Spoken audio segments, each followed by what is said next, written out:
Inutak.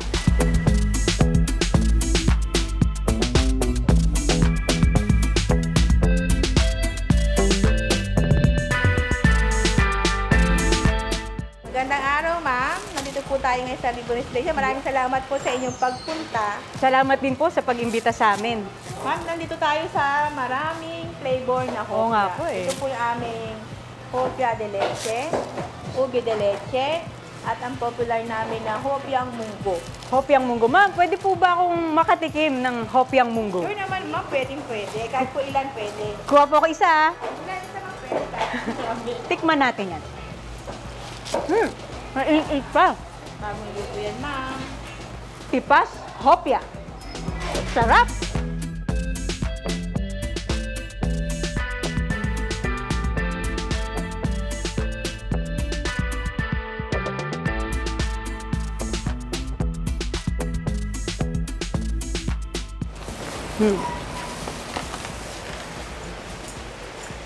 Kilala ang lugar na ito sa mga masasarap na delicacy na inutak at tipas hopya.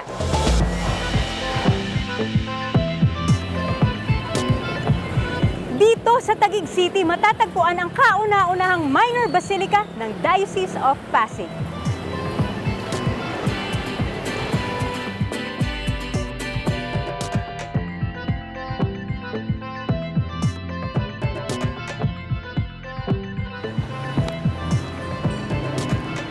Ito ang Minor Basilica and Archdiocesan Shrine and Parish of St. Anne.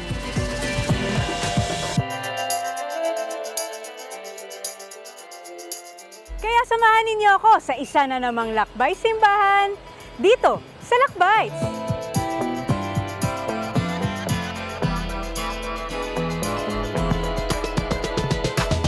Welcome po sa Minor Basilica and Archdiocesan Shrine Parish of St. Anne.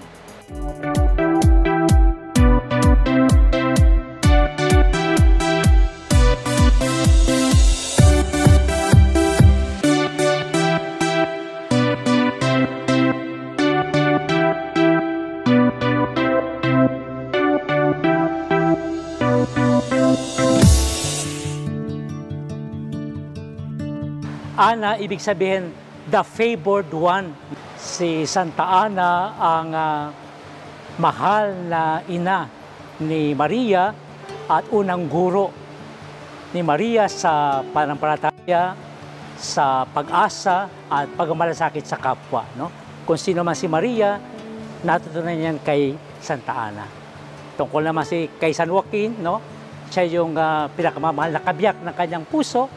Siyempre siya ang provider at protector ng pamilya. No? At para kay Jesus, bagat wala tayong biblical records, no, marahil, no, siya yung lolang mapagkalinga, tinatakbuhan ng apo. Pagka merong masakit sa puso ang apo, pupunta kay lola.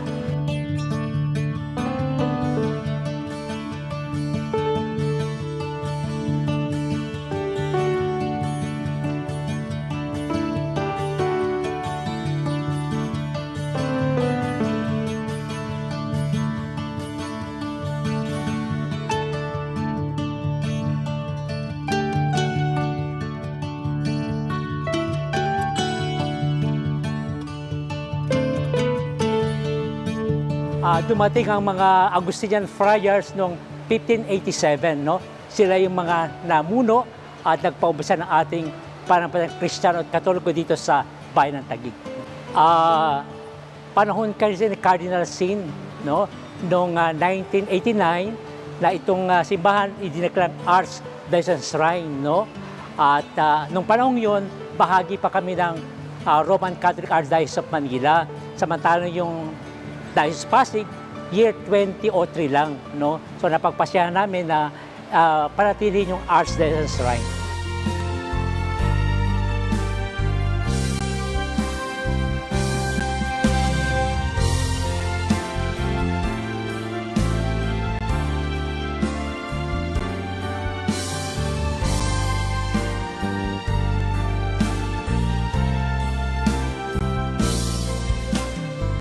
Ito lang yung minor basilica sa Diocese of Pasig, no?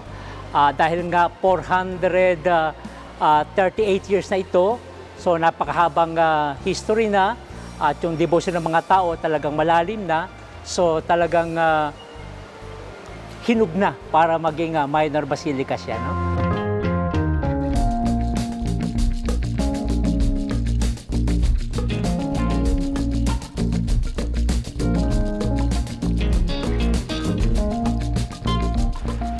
Ayon kay Pope Francis, grandparents are a treasure in the family. Love them and let them talk to your children. Kaya naman minarapat ng minor basilica na magkaroon ng ministry for grandparents.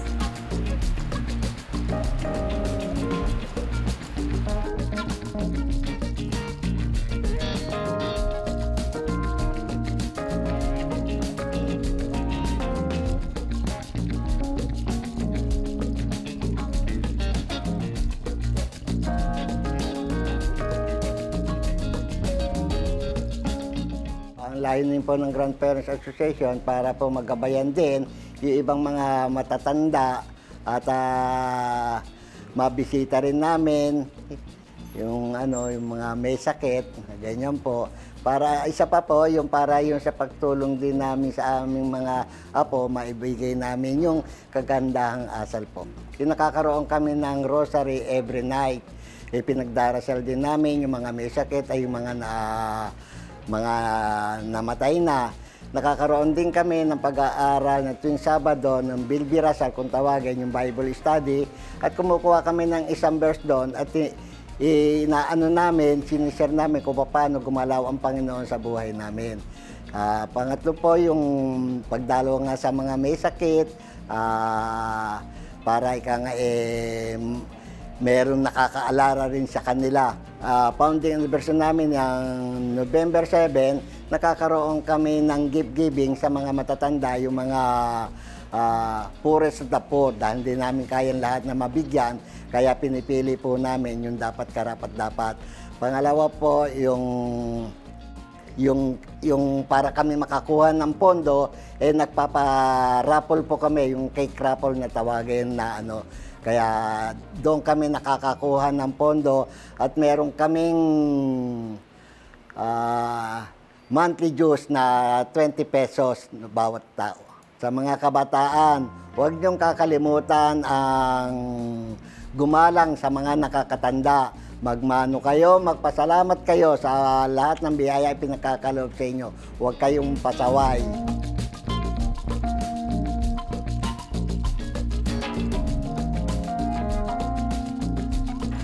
But from everlasting to everlasting, the Lord's love is with those who fear Him, and His righteousness with their children's children. Psalm 103, verse 17. Isa sa malakas na katuwang ng minor basilica ay ang pagtuturo, paghuhubog at paglilinang ng mga talino ng mga kabataan. Alam natin na ang mga kabataan ay ang pag-asa ng simbahan at ng bayan.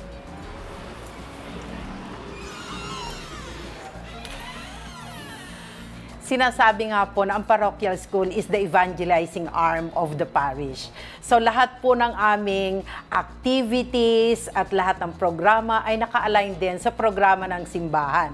Kami po ang katulong ng simbahan in terms of service sa amin pong community. Unang-una po ay ang outreach. Lagi pong kasama namin ang mga estudyante sa pagbibigay ng lahat ng mga tulong, munti man ito o malaki, basta't makakatulong po sa ating community. Ang atin pong mga estudyante ay kasapi sa lahat ng iba't ibang ministry sa simbahan, katulad po ng Lectors and Commentators Guild. Active na active po ang aming mga estudyante sa social media and communications. Katulong po iyan. And then, ganun din po sa mga Legion of Mary at iba't iba pa. Hindi lang po ang estudyante, pati ang ating mga teachers and staff. In fact, ako din po ay isa sa LCM. Ito po'y tagline na namin. Bastaan yan, hindi basta-basta. So lahat ng aming ginagawa, we see to it na hindi lang ang paaralan ang magiging proud sa amin, pati po ang simbahan at ang buong community. character na po namin yon. Na ang isang ana niyan ay marunong na mga laga, we care, we collaborate, and we create.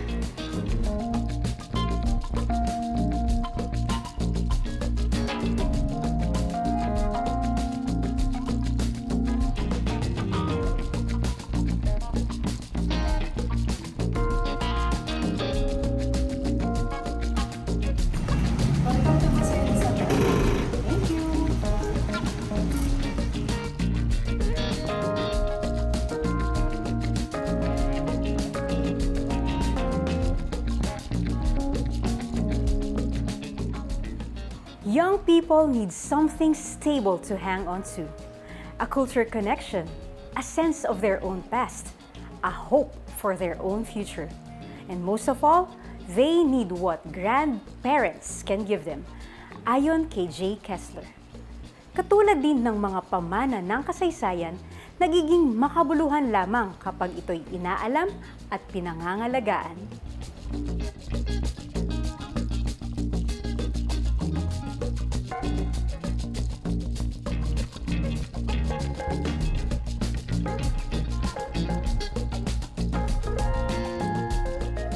Ang kahalagahan po ng kultura sa ating paglilingkod ay ito po ang nagpapalago lalo ng ating pananampalataya. Sa pagpapalago ng pananampalataya, hindi mo po ikakahon ito sa sarili mo, kundi isasalin mo po sa mga susunod na saling lahi po. Ang kulturang napapanatili namin ay ang pagnonobina kay Santa Ana, ang mga procession, ang pagbibihis po sa mahal na patron, kada darating po ang kanyang kapistahan, at ang pagpapalaganap ng aming debosyon gamit ang mga kabataan sa pamamigay ng mga istampita, pagtuturo po ng mga buhay at kabanalan ng aming patron, Santa Ana at San Joaquin. Sa ngayon po, meron kaming exhibit na inilunsad. Isa po yung pagbibihis ni Santa Ana, kung paano po yung paghahanda. Kaya ang naging title namin ay Cofradia de Santa Ana, noon, ngayon, paghahanda at pagsasanay. Ang kultura po ng mga tagig bilang pag-aalay sa mahal na patron Santa Ana, nagkakaroon po kami ng mga processions, nagkakaroon din kami ng pluvial procession or tinatawag nating pagoda kada Hulyo ng bawat taon. So, ito po ay itinatampok ang mga kasaysayan ni Santa Ana bilang aming patron, ang Santa Ana, mahal na patron Santa Ana ng Banak.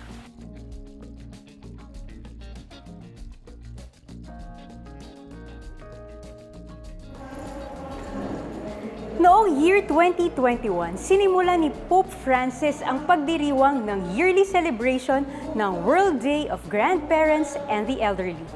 Ipinagdiriwang ito tuwing 4th Sunday of July.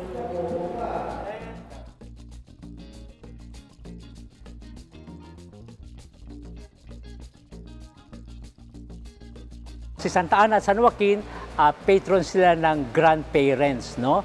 Dahil sila ay lola, lolo. Meron po kami dalawang piyesta rito, no? Yung isa, yung Pistang Bayan sa February, at yung talagang liturgical piyesta niya ay July 26, no? Sunday before the start ng July, meron kaming motorcade sa buong Taguig, no? Tapos last July 7, nagsimula yung nobina namin, no? At natutuwa ako dahil punong-puno yung simbahan sa mga nobina, no? Tapos sa 25 meron kaming grand procession, no? Tapos sa mismong kapistahan, meron kaming pontifical mass to be led by Bishop Milo, celebrated by the priest, no? And then 1 p.m. meron kaming parangal kay Poong Ana ayon sa kwento, sa history, no? Kasi wala naman tayong mga daanong araw, no? Talagang dumadaan sa ilog, no? So yung mga Agustinian, dumating sila sa ilog talaga dito, no? Kaya yung pagdating ni Santa Ana sa ilog din, no? Kaya every year mahalaga sa amin yung pagoda sa ilog, no? At dahil marami sa kanila mga fishermen, no? So bilang bahagi ng kanilang pagdiriwang, nakikibahagi sila sa pagoda sa ilog.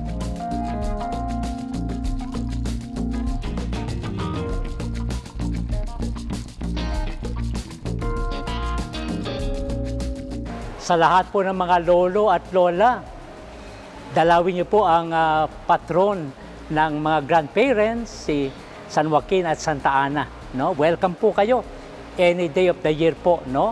At yung pong namimintuho para magkaroon ng anak, no? Dalhin niyo po ang inyong prayer intention kay pong Ana.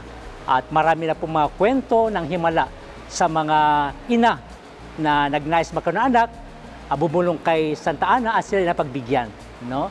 So, welcome po kayo sa ating minor basilica.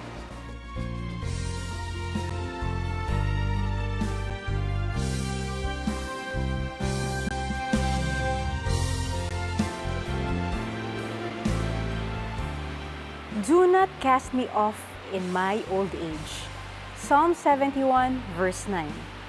Panawagan ito ni Pope Francis para sa 4th World Day for Grandparents and the Elderly.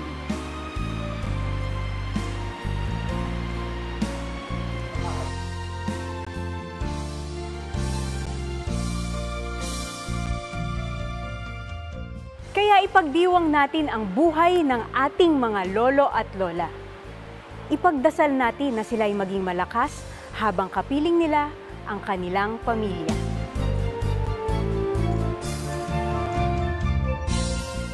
At tayo rin, nawa sa ating pagtanda, maging regalo tayo sa ating mga mahal sa buhay.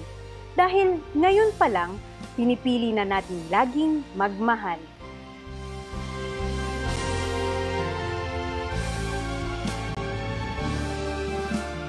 Ako po muli si Kat Diaz. Marami pong salamat hanggang sa susunod na Lakbay Simbahan dito sa Lakbites!